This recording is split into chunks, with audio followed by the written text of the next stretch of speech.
There was a question just after the meeting about how to earn PACE money through the Amazon Smile program. So I want to show you two ways that you can kind of set that up for yourself.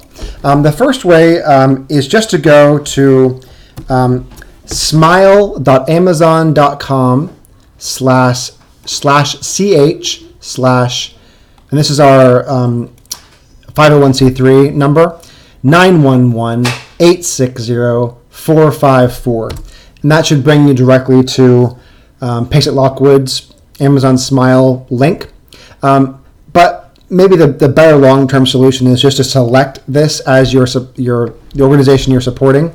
And whenever you log in, go to smile.amazon.com.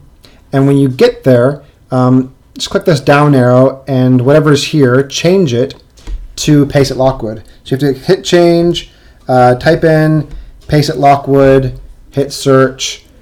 We'll be the only one that shows up. You select us, and boom, whenever you log in to smile.amazon.com, anything you purchase, at least certain things you purchase that Amazon decides, they'll give a percentage to Pace at Lockwood. And you see, since I logged in and started it on this account a couple days ago, I've already earned 22 cents towards Pace at Lockwood.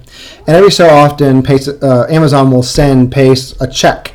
And so it doesn't have individual people's names attached to it. It's just a check from everyone who has used smile.amazon.com and has been supporting Pace at Lockwood through that link. So you can't use it for your individual donation goal, but it doesn't cost you anything except for having to go to Smile as opposed to www, and making sure that Pace is selected as the supporting organization, and it earns Pace a significant amount of money. Maybe not a whole lot, but enough that it's worthwhile, that whenever you go to Amazon, you go to smile.amazon.com and give us a percentage back. Okay, hope that makes sense. If you have any questions, just let me know. If anything's looking different on your screen, I'm happy to help you through it. All right.